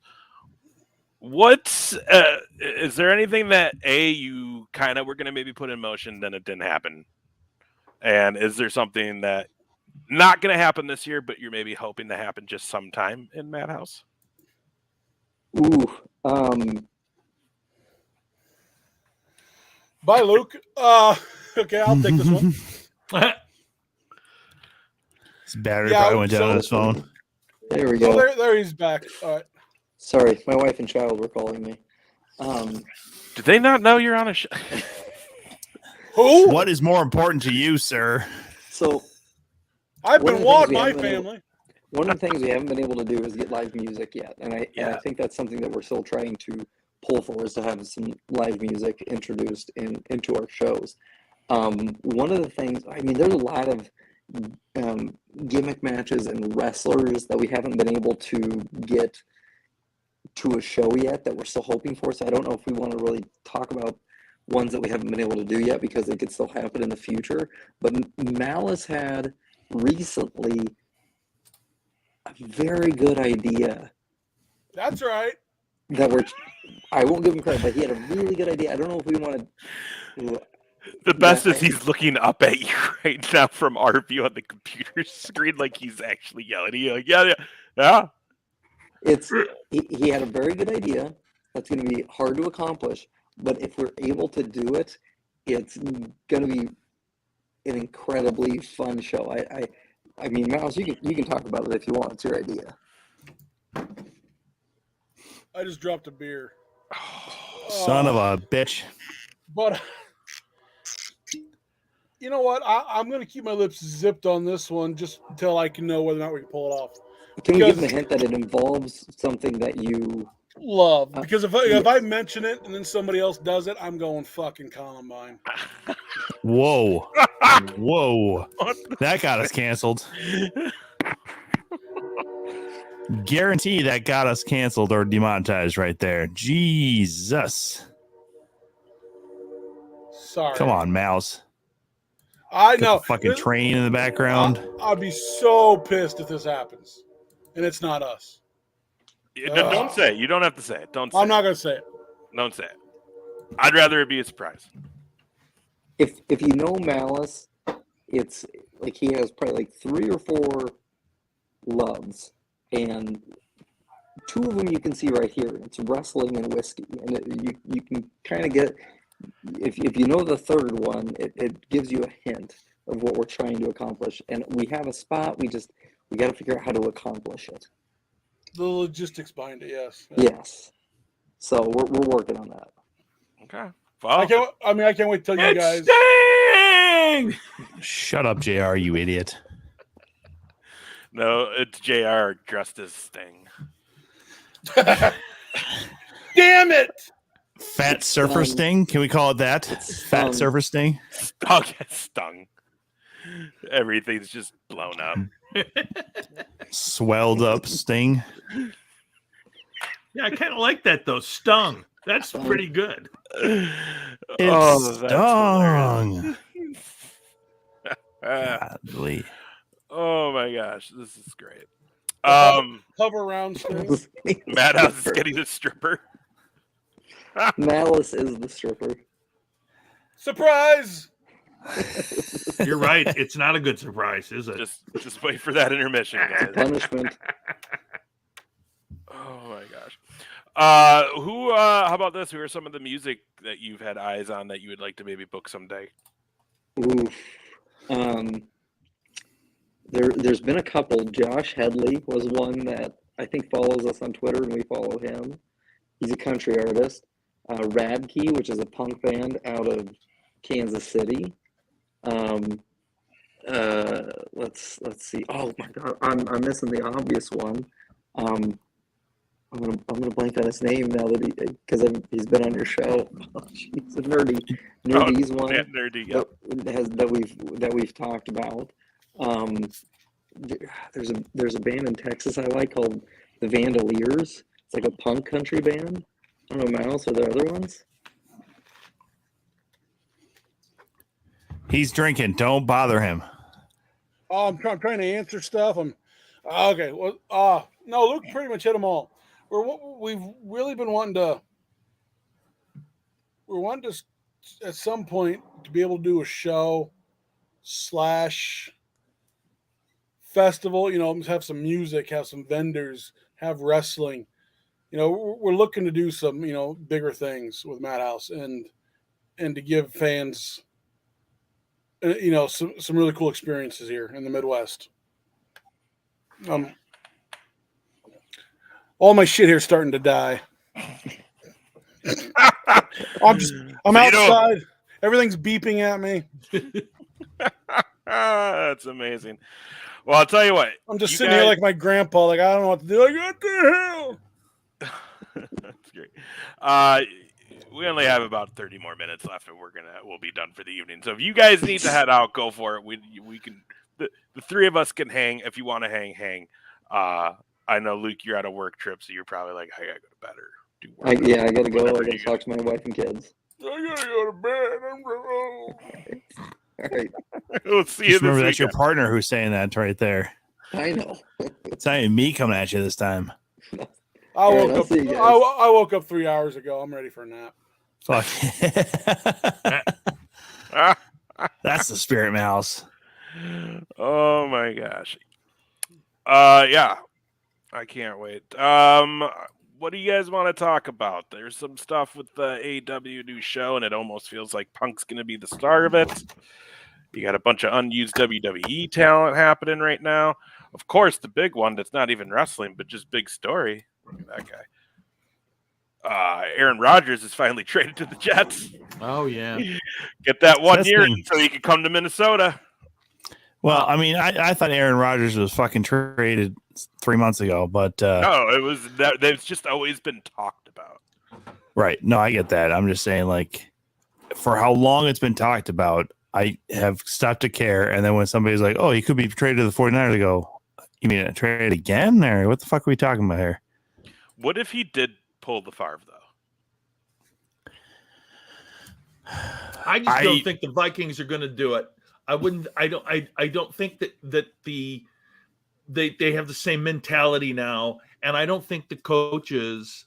I just don't think that's in their view, because as good as he is and can be, he brings some problems with him, and they're trying to build a culture with the Vikings, and I don't think Aaron Rodgers would be anything additional or that would help them with that. He'd be like Favre was. Favre was a quick fix to try to win a Super Bowl, and it didn't work. I don't think they'd do it again with Rodgers. It's just my opinion. Well, and to piggyback that sentiment, literally, Aaron Rodgers is a different breed than Brett Favre. Brett Favre, at least Viking fans could kind of stand a little bit when he's a backer. Aaron Rodgers has literally no redeeming quality for most Vikings fans. He's always complained. He's always whined. He's always cried. He's just not the guy that the Vikings, I think, would want. It sounds like this draft, they're probably going to be aiming at a guy for the second round, which, I mean, if it works out, whatever. But, yeah, that's just fun news. Hey, you know what? How about this though? This is bigger news because we just saw that beautiful Extreme Grand Prix title from Madhouse. What do you guys think of the new WWE World Heavyweight Championship? It'd be fine if it wasn't the big giant W.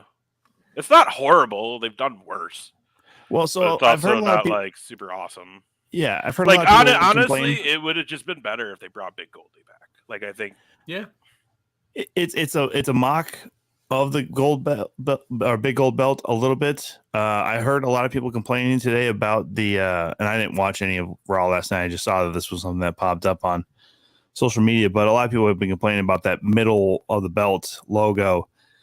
And I think the biggest thing is it's not so much that it's there, it's just how gaudy it is, right? Because some people are like, well, what about like the AEW one or like IWGP, but the IWGP current like World Heavyweight Championship that they have, it says IWGP, but it's not colored or anything like that. And then the New Japan logo is above it, very, very small. So it's not like that's the logo. It's literally just kind of pseudo problematic, if you will. But I don't like that, because I also realized today that WWE logo looks very close to the VW logo. If you really start kind of looking at how that W kind of forms. Well, I just saw that today. Let's ask Malice, because Malice is known to be quite the belt aficionado. Yeah. What do you think of the new WWE World Heavyweight Championship belt? I am not sure that one. So what? Oh, he left. So we'll take that as it's a shit belt. He hated it. He hated it so much he just bailed. He hated that belt. So he's so disgusted with that title. He's like, I'm out. Also disgusted if you're a Minnesota Wild fan. They're down 3-0. Oh no. I mean, they are playing in Dallas tonight, but if they lose tonight, it might not be good for them. Come Friday, there's a few days off between games here, so they are a backs against the rope team, though. They can be, but it would have been nice to get that victory on fucking Sunday. But the fucking problems that we have. I mean, how many more chances could you have gotten? You know what I mean? That's exactly it. But yeah, that title though. The thing with it though is, I want to know who. Like, I know Triple H is the guy that they've been saying who was like really pushing for a new title. He wanted a new title. Obviously, we know Vince is still very much having his hands on a lot of different things going on over there. And it sounds like creative again, because it also sounds like this is the last week or two of shows. It's been a lot of. They said that they cut like 3 women's segments this last week on Raw. Vince did. So you also got to wonder, is this the belt Triple H had thought and this is what they wanted? Or do you think Vince got his hands on it and this is what it, because they really haven't had a good streak of new belts coming out and them looking good lately. I mean, they killed the Intercontinental belt. Like, that thing just doesn't even look like the IC title. And that's the thing. When you have a title for so long, it doesn't need major updates. I feel like the best looking belt they have now is the U.S. title. No. Which is kind of crazy when you think about it. Well, but they go with a more classic design with, the flag background, an eagle in there. The IC title, in my mind, actually is more regal with its current design than the World Heavyweight or the Universal, because it's a nice looking belt.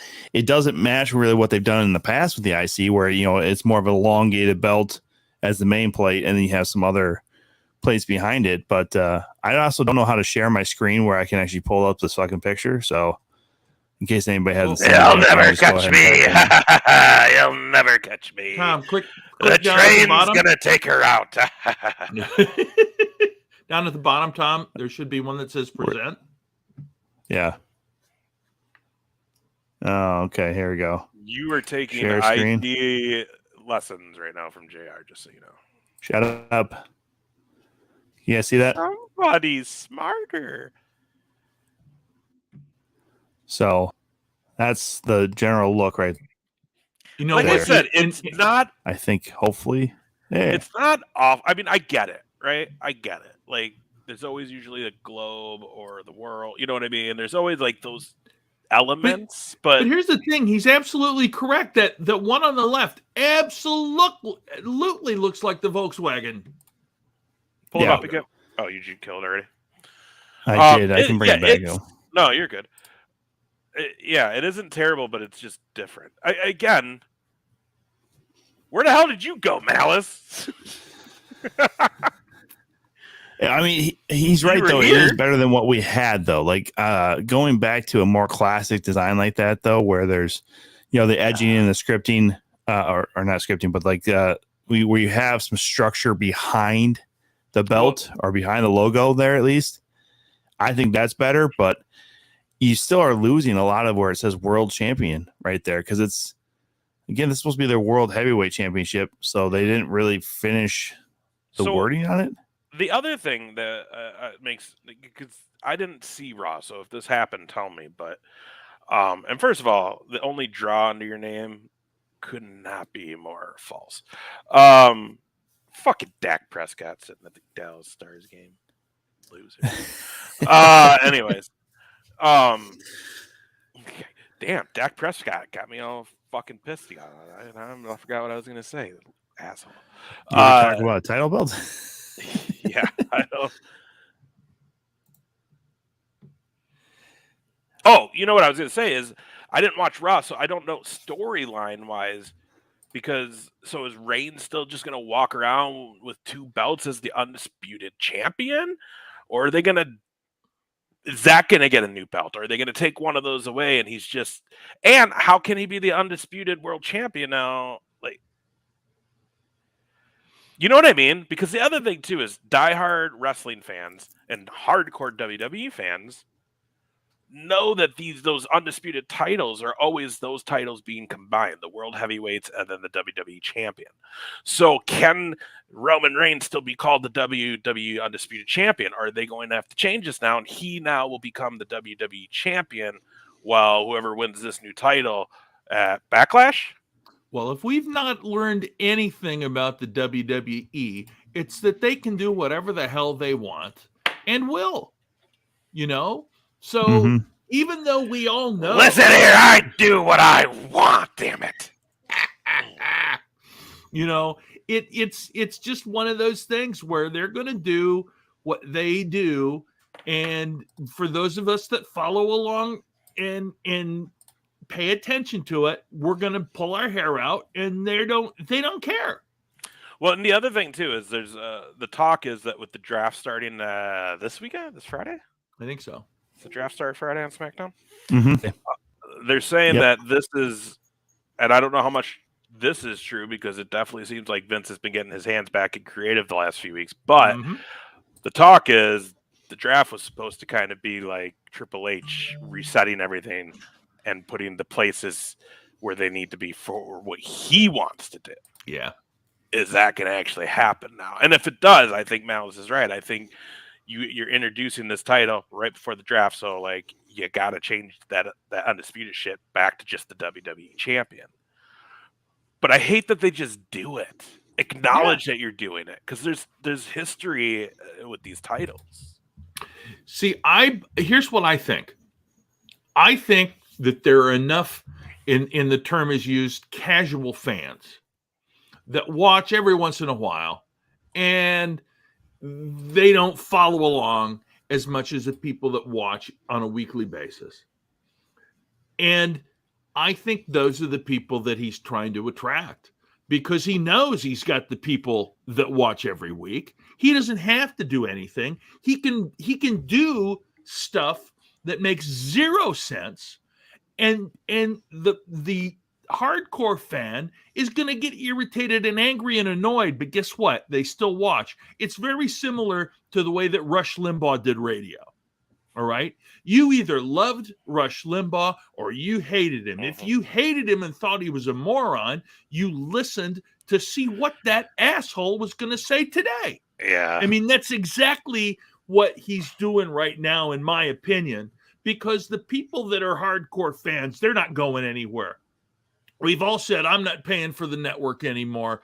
And everybody waited until I went to Peacock, right? How many people actually left the network? Not that many.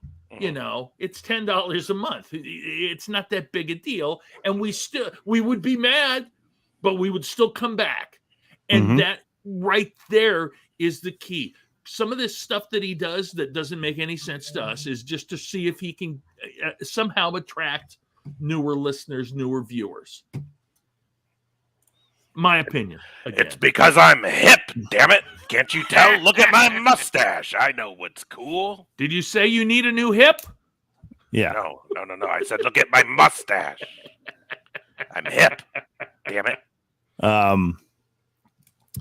mean, here's the thing with where everything's going. I wish it was clear or more clear from where WrestleMania ended to where this draft is going to start or have to go? Because I don't know. The only thing that we've been really even teased about so far, it seems like, is maybe the Street Profits breaking up. Because, they mentioned it as far as, tag teams can be split up.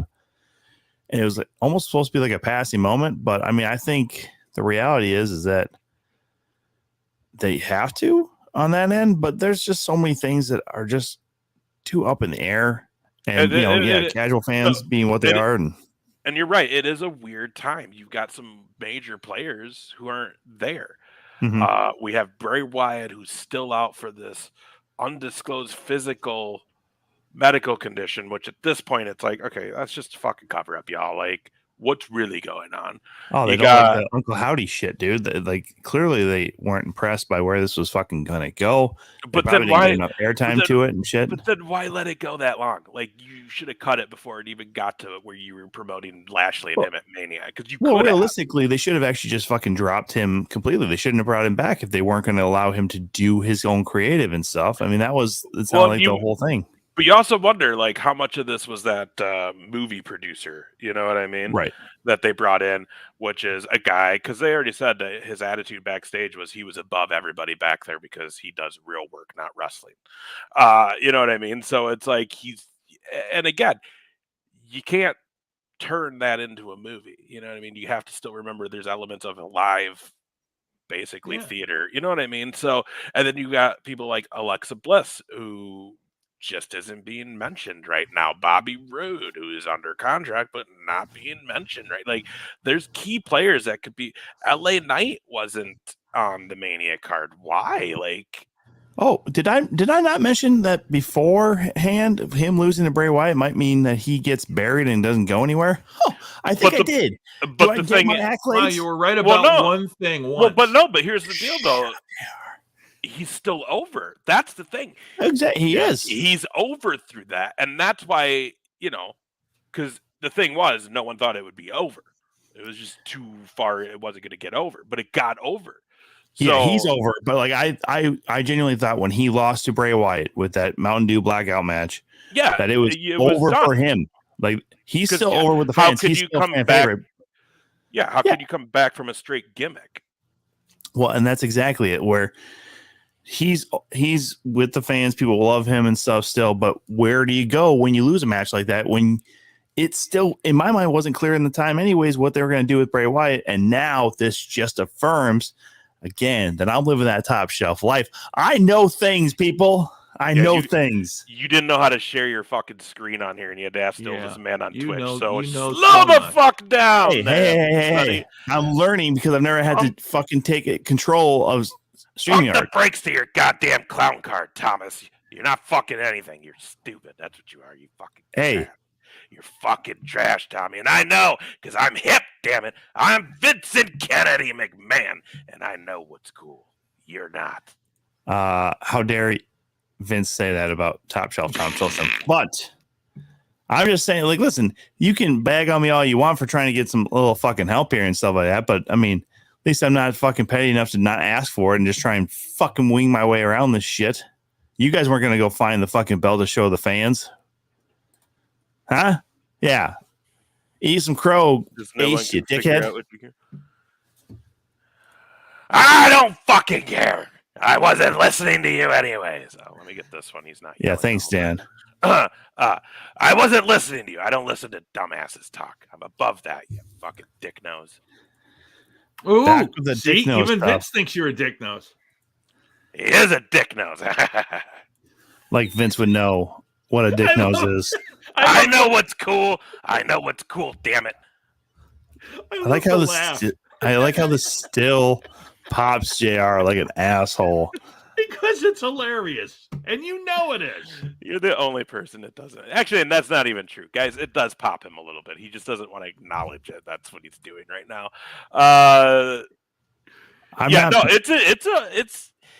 It's a crazy time for WWE. You know what I mean? Because also they're working on the sale officially being done and all this shit, and it's just it's insane, and it sucks to hear that talent's uneasy again backstage. Mm-hmm.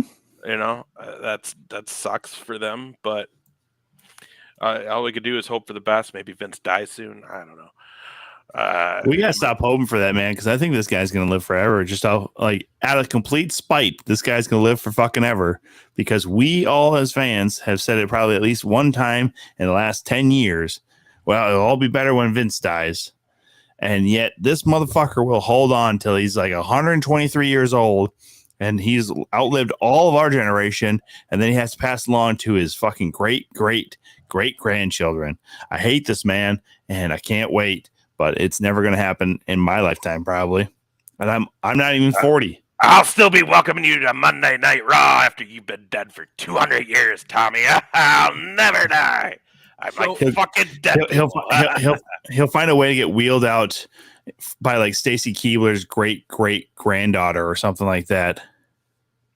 He'll make some kind of fucking weird money agreement. All the ladies want a mustache ride, Tommy. Oh, don't listen. Don't say Ace. Knock it off. That's just God. What's wrong with you, man? I'm the genetic jackhammer. That's what's wrong with me, Tommy. Shut up. You're an asshole. You know, Vince Sr. was 69 when he died. So, I mean, this guy's like 90. I know. That's the whole thing. It's like you would think him and Donald Trump, they're going to live forever. They're going to be best buds just hanging out. Let me shave your head again. That's going to be the new reality show, Donald Trump and Vince living together. I said clean the dishes, Donald. My neighbors got to hate me. What? Shut up, Tom. Shane will die before Vince. That's a true fucking story. Paul Levesque already has a pacemaker, so he's doing worse than doing worse than Vince. He is. That's horrible. Real quick, did you guys see the video of Punk, and did you hear Punk was backstage at Raw and then got asked to leave? Oh no. Well, yeah, and there's a video of him in the parking lot because it was in Chicago. It's him and Tamina are out there talking, but yeah, I guess he was in there for a while. I guess they said he made amends with the Miz, whatever. But then at a certain point, I guess it was said that Vince wasn't there, but heard he was there, made a call to security, and they politely asked him to leave. And he left. I just, the whole thing with Punk, I don't know, man. It's so hard to kind of decipher whether that whole thing with the Bucks and Kenny was a work or not. And I think we'll know. We'll know for sure when they launch their Saturday night show. Oh yeah. If you don't ever see Omega and the Elite on that show, and becomes Punk's show, like they're kind of saying it is, you'll know then that was legit. But then if that's the case, that's where you know there's trouble, right? Yeah. Because instead of being the boss and like Tony Khan should and say, y'all shut the fuck up, I'm the boss, you do what I say, you get along, or you just stay the hell away from each other. Like, this is how it goes. Like, this shit would never fly in WWE. No matter how much you hate what you're seeing on TV, backstage, this shit would have never flown there. You know what I mean? Things would not, you would not be able to have this kind of heat between talent backstage for this long and to this extent if you're running it correctly. And that's where this problem is. Instead, it seems like Tony Khan's going to cater to all parties. And how's that good?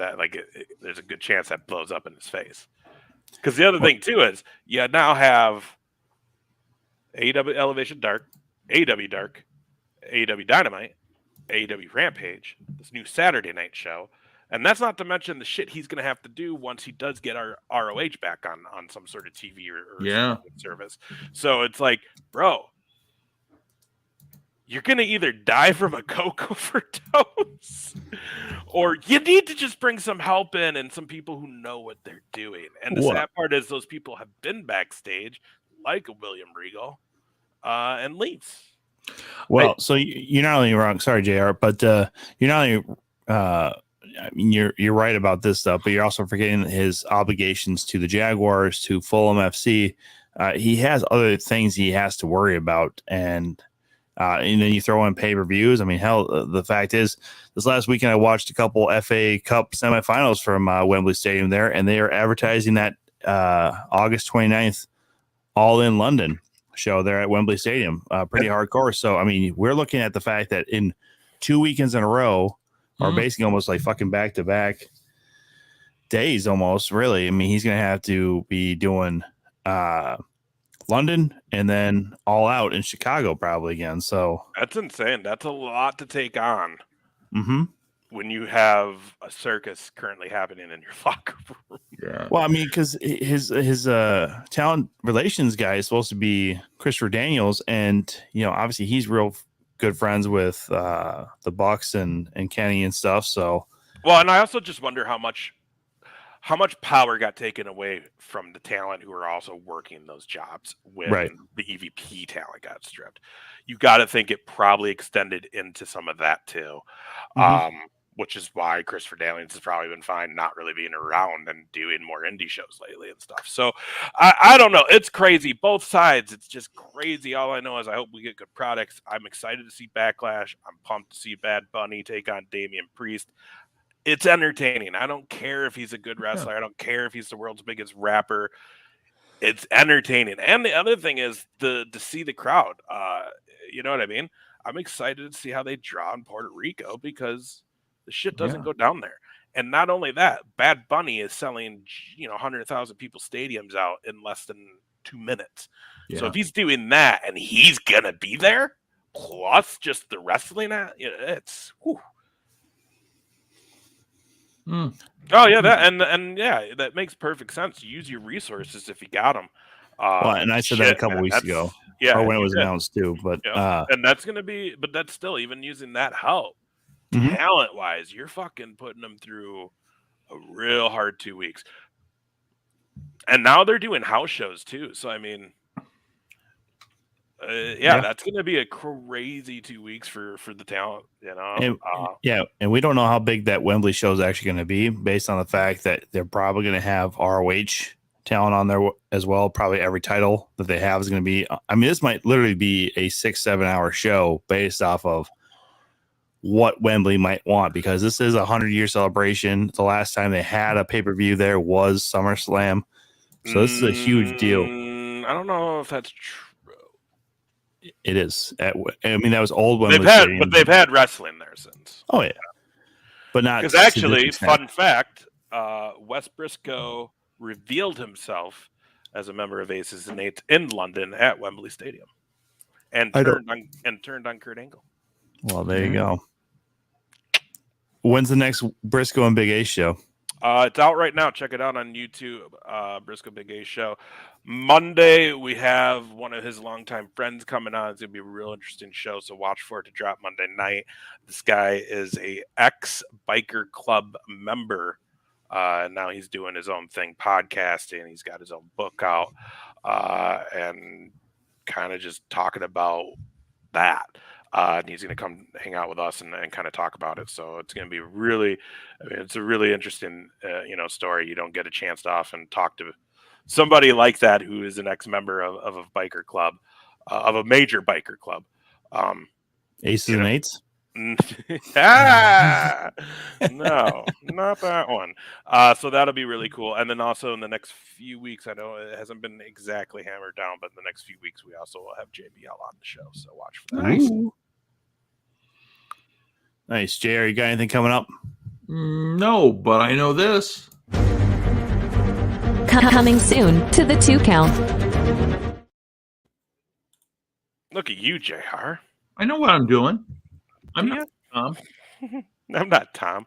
Yeah, that's right. Next week, MMA ring girl from, was it Shamrock MMA? Shamrock FC. FC, yeah. And also just big wrestling fan. Wendy McAllister. We're going to have her on. Someone new, someone else to talk wrestling and nerd out with us. So that'll be next week. That'll be exciting. It's going to be very exciting. We like making new friends here on the 2 Count, and we like you guys getting to meet new friends. Mm-hmm. So it'll be a lot of fun. So check that out. That's next week. And of course, this weekend, Madhouse, the 29th, down at Knoxville, Iowa, Countryside Wedding Event Center. Come say hello to Top Shelf and myself. If you want, we'll FaceTime JR while you're with us, and you can tell him he's a loser. Absolutely. We're down with that. And then right after this weekend, guys, we got back-to-back Absolute Pro Wrestling shows. So come check out Tommy and I down in Algona, Iowa on the 6th, and Waterloo, Iowa for the Super Slam. That's right. On the 13th. Come hang out with us and have some fun. Awesome. Lots of shows. Mm-hmm. Should be fun end of April into May here. So busy guys. Yeah. And then also, guys, summer's about here. Summer usually flies by real quick. So obviously we're going to start throwing a little bit of the cruise stuff in as we start to prepare and plan and get ready for that trip. Big Hall of Fame weekend as well. Hall of Fame weekend at the end of July. That's coming up too. We're hoping, fingers crossed, to make a trip down and see Second Wrestling down in Illinois and hang out down there. So we got a lot of exciting stuff this summer that we're hoping to bring to you. And yeah, it's going to be a good time. It's good times all around. Hopefully these two can do more comedy and you'll see them do that shit because it's amazing. It is. Yeah. Also, I don't know if we want to mention it, but the next time we will have a watch along, everybody, is going to be for SummerSlam as well. So August 5th is what we're looking at for SummerSlam as well. So you'll see the three of us back in the same room together for that weekend. It's going to be at my place. So if you know where I live, don't come over. Nobody knows where you live. Nobody cares where you live. House. The ground. If some people know where I live, JR. No, I don't. Does anybody in chat right now know where Tom lives? I bet 4 out of 5 of these people will say dumpster. Yeah, I know where to be, man. I don't know why you're coming at me with so much fucking heat all of a sudden, JR. I'm not but coming at you with any heat. It's like you make up this shit about yourself, and it's like, oh yeah, but people might want to know where I live. Nobody knows. Nobody gives a fuck. I don't know how you possibly can even think that. Vince knows where you live. Yeah, Vince. What I was gonna say is, you know what I care about, JR? Tell me. The money! Give me all the monies. Yeah, that's real. That's good shit right there. Oh, look at this. I jerk off with this every night. Oh, you got off a little early there, buddy. Like a little bit of a personal thing to say, Ace, that you jerk off to Vince playing with money. Vince. Yeah, that's funny. Jesus. Yeah. All right, boys. How it is. End of the night. So let's wrap this bad boy up. Thanks to all you guys that are. Oh no, Dan nailed it. He knows where you live. I live in a van down by the river. I know what you use those papers for, and it's not for writing. It's for rolling doobies. Doobies. My name is Matt Foley, and I am a motivational speaker. Hey, Dad, is that Bill Shakespeare over there? Sweet God. Sweet God. Right at the end, too. Anyway, you guys that are still with us, we thank you. We appreciate it. Dan, Bryce, as much as I hate you, don't do that, Tom. Jesus God. Bryce. The end of the show, you can stop doing that shit. Fucking knucklehead. Anyway, thanks so much, you guys. We appreciate it. Next week with Whitney McAllister. Look forward to that, and we'll look forward to seeing you again on Tuesday. Bye-bye.